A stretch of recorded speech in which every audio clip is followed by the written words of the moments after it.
যে সমস্ত পরিযায়ী শ্রমিকরা অন্য রাজ্যে রয়েছে তারা ভোটের জন্য এবার এসআইআর আবহে যদি ভোট না দেয় তাহলে ভোটের নাম বাদ যাবে।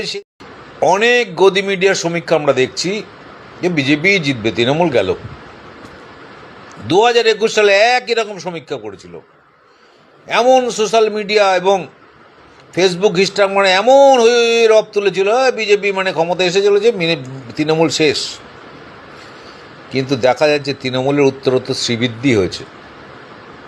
এর আগের ইলেকশনে যে সিট ছিল তৃণমূলের সিটও বেড়েছে, পার্সেন্টেজও বেড়েছে। এবারও অনুরূপভাবে তৃণমূলের সিট অনেক বাড়বে। 250 হয়ে যাওয়া অসম্ভব কিছু নয়। কেন কি যে সমস্ত পরিযায়ী শ্রমিকরা অন্য রাজ্যে কাজ করছে তারা অন্য রাজ্য থেকে যেভাবে নির্যাতিত হয়েছে তারা জানে কোথায় ভোট দিতে হবে।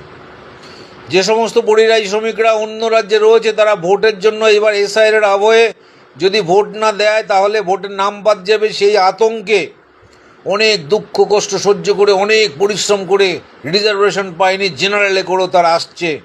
কেউ 30 ঘন্টা, কেউ 40 ঘন্টা, কেউ 45 ঘন্টা ট্রেন সফর করে। তারা কেউ কিন্তু বিজেপিকে ভোট দেবে না, তারা প্রত্যেকে তৃণমূলকেই ভোট দেবে। সেই কারণে এবছর হঠাৎ করে তৃণমূলের একটা বড় উত্থান হতেই পারে এবং আগামী দিনে আমরা দেখব যে উত্থান ধীরে ধীরে হওয়ার কথা।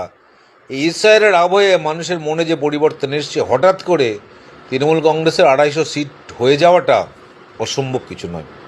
এবার নির্বাচন তৃণমূল কংগ্রেস একটা ইতিহাস তৈরি করবে, একটা নজির সৃষ্টি করবে। এত ব্যবধানে বিজেপিকে পরাস্ত করবে এবং এত বেশি সিট পাবে আমরা হয়তো কল্পনাও করতে পারছি না। মানুষ কিন্তু সেই ইঙ্গিতই দিচ্ছে।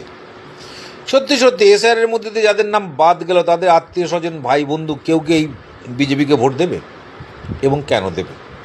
যারা মুসলিম তারা কি বিজেপিকে ভোট দেবে এবং কেন দেবে? যারা প্রকৃতার্থে হিন্দু তারা বিজেপিকে ভোট কেন দেবে? হিন্দুর হিতে এই দলটা কি করেছে?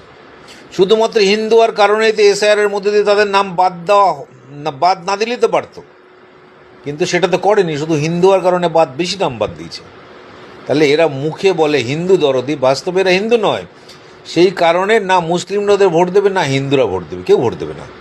সেই কারণে এবছর তৃণমূল কংগ্রেসের 250 সিট পাওয়া অসম্ভব কিছু না।